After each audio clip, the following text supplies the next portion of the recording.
रावण ने देव ऋषि नारद को बुलाया। देव ऋषि नारद से कहा, ये आनंद रामायण का बड़ा सुंदर संवाद है, जरा ध्यान रखिएगा। देव ऋषि नारद को बुलाया और देव ऋषि नारद को बुलाकर कहा, नारद बताओ, महादेव की भक्ति में कुछ तो कमी रह गई है।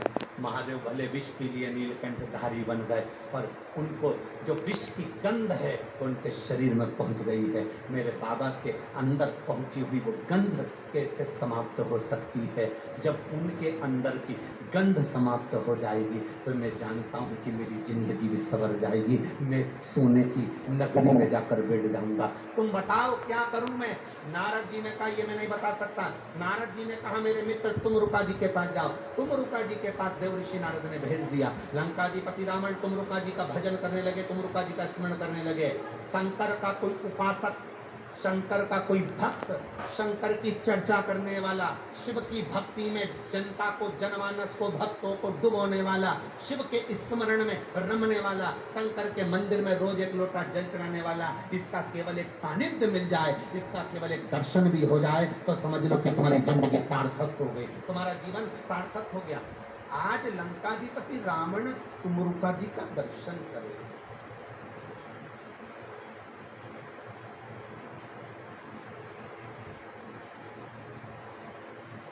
लंकाधिपति रावण ने तुमरुका जी से पूछा, बताओ शंकर जी के शरीर में जो विष सूंघा गया, जो विष पीने के लिए आया, तो उसकी गंध जो शरीर में आ गई, उसकी तरंग वो कैसे समाप्त हो?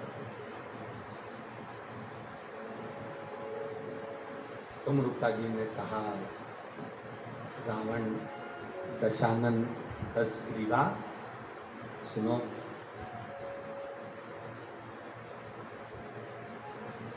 श्रावण का महीना हो,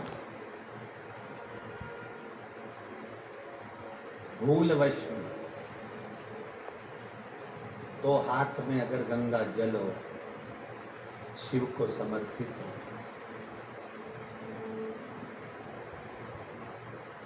शंकर के सुगंध विष की जो गंध अंदर गई है वो समाप्त होती है। जैसे जैसे वो गंध समाप्त होती है वैसे वैसे जल चढ़ाने वाला जीवन में निहाल होता चले जाता है, उसके जीवन में वैभव और सत्ता बढ़ती चली जाती है। वैभव सत्ता। हंसते हैं लोग कावड़ यात्रियों को देखकर, हंसते हैं लोग कावड़ियाओं को देखकर। लोग हंसी कर करके अपने अपने फेसबुक आईडी पर, अपने अपने यूट्यूब पर, अपने अपने मोबाइल पर, इंस्टाग्राम पर ये कावड़ियों को देखकर हंसकर इनका वीडियो बना कर डालते हैं कि ये पढ़े लिखे नहीं हैं, ये नहीं है, ये वो नहीं है। दुनिया के लोग, ताना देने वाले, अपशब्द कहने वाले, कई तरह के लोग हैं जो सनातन धर्म पर उंगली उठाते रहते हैं 24 घंटे बैठकर। कई लोग ऐसे हैं जो सनातन धर्म पर केवल आक्षेप लगाते रहते हैं 24 घंटा। उनके पास कोई काम नहीं रहता। क्या होता है कांवड़ चलाने से? इससे तो घर में बैठे रहो, थोड़ा सा पढ़ाई कर लेना चाहिए, स्कूल का बैग उठा लेना चाहिए। कहाँ कांवड़ उठा कर जा रहे? कौन ने कहा तुमको कांवड़ उठाने के लिए? ये दुनिया के लोग हैं जो ताना दिए बिगर नहीं रह सकते। उनको जवाब है तुमरुका जी का, उनको जवाब है देव ऋषि नारद का, उनको जवाब है लंकाधिपति रावण का।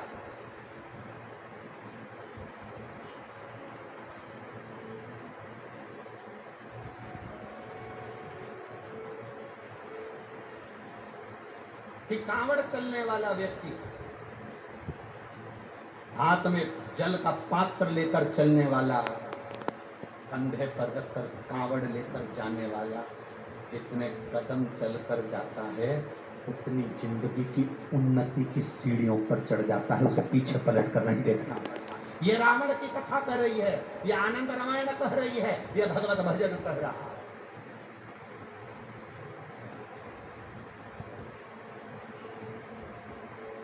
हंसेंगे दुनिया के। ये आप कथा में आए हो ना, भाई तिल्दा नेवरा में पहुंचे हो तो लोग हंसेंगे। अभी रायपुर में सुन ली तुमने, भिलाई में सुन ली तुमने, सुहेला सुन ली तुमने, भाटा पारा सुन ली तुमने। इतनी सारी सुनने के बाद आखिर छत्तीसगढ़ वालों को हो क्या गया, इनको कौन सा बुखार लग गया, ये फिर इतने आ गए।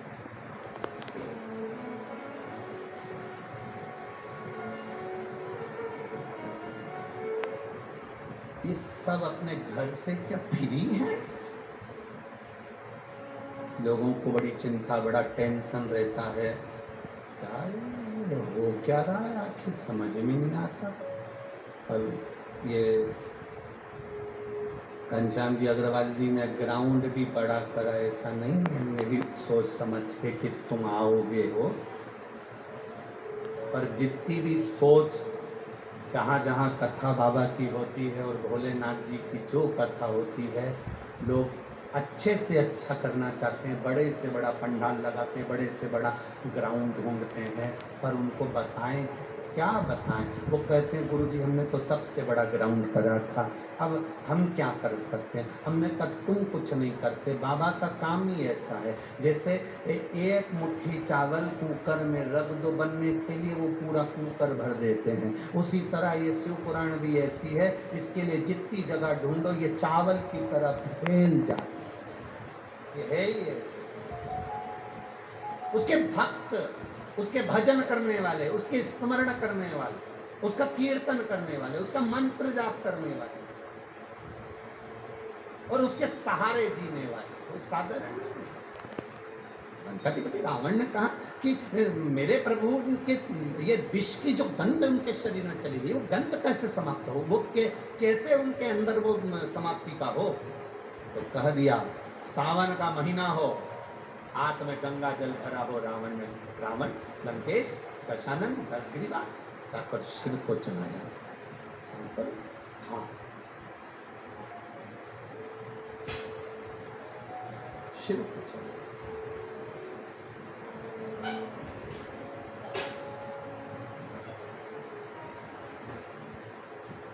कावड़ का एक नियम रहा है, आप लोगों के स्मरण में होगा। जितने भारत के भूमि के इस विश्व के लोग, जितनी कथा कावड़ शिव महापुराण की कथा तिल्दा नेवरा में चल रही है, इसमें हम सुनेंगे कि कावड़ का नियम क्या होगा। कावड़ का जल किस जगह पर रख दिया जाए लाकर थोड़ा सा, कि जीवन में कभी संपदा की कमी ना हो। जिंदगी कावड़ का एक नियम होता है कि कावड़ को ये कंधे से ये कंधे पर रखना है तो सिर के ऊपर से कभी नहीं लिया जाता। कावड़ का एक कावड़ को इस कंधे से इस कंधे पर लाना है तो सामने से लाया जाता है, पीछे से लाया जाता है, पर सिर पर से पार कर उसको वापिस नहीं लाता, सिर पर से। कावड़ का एक नियम होता है, जिस नारी का, जिस व्यक्ति की संतान नहीं होती है, उसको कावड़ यात्रा करने से पहले अपनी गोदी में धान चावल को भरना पड़ता है। गोदी में उसको जब तक महादेव के दरवाजे तक नहीं चली जाती, जब तक उसकी गोदी में वो धान चलते चलते उसकी झोली में वो हिलता रहता है। कावड़ का जन उसके कंधे पर रहता है, और जब वो कावड़, जिसकी औलाद नहीं, संतान नहीं, जब वो कावड़ का जल महादेव को चढ़ाती है तो पहले जल समर्पित करने के बाद फिर चावल के दाने बाबा के उस शिवलिंग पर समर्पित करती है कि बाबा मेरी गोदी में तू यहाँ तक लेकर आया है, ये गोदी खाली मत छोड़ना, मेरी गोदी भर देना, भले 25 साल हो गए। कावड़ यात्रा का नियम है, सिर पे से बार कर वापिस नहीं आती, सम्मुख से कावड़ निकल जाती। लंकाधिपति रावण को सुध पड़ी जब तुंगरुका जी ने कहा जाओ लंकेश, अगर तुम चाहते हो कि शंकर के शरीर में गंध पहुंची है उस विष की गंध को समाप्त करना है, तो तुम जाकर महादेव को जल अर्पित करो सावन के महीने में, उसी को हमारे यहाँ पावन करना। अब विश्वास, भरोसा, दृढ़ता शिव के प्रति जागृत कर कर चलते हैं। शंकर के प्रति जब हमारी जागरूकता होती है, शिव के प्रति जब हमारा एक विश्वास दृढ़ होकर हम चलते हैं, तो शिव हमें क्यों ना मिलेगा, क्यों ना। हम तो बाबा के भरोसे चलते हैं। छत्तीसगढ़ वालों आता है, एक लाइन आती है शुरू की, जरा गाओ तो जरा। हम तो बाबा के भरोसे, हम तो बाबा के भरोसे चलते हैं, हम तो बाबा के भरोसे चलते हैं, भोले बाबा के भरोसे चलते हैं, भोले बाबा के भरोसे चलते हैं, भोले बाबा के भरोसे चलते हैं, भोले बाबा के भरोसे चलते हैं, हम तो बाबा के भरोसे चलते हैं, हम तो बाबा के भरोसे चलते हैं, ओ घरदानी के भरोसे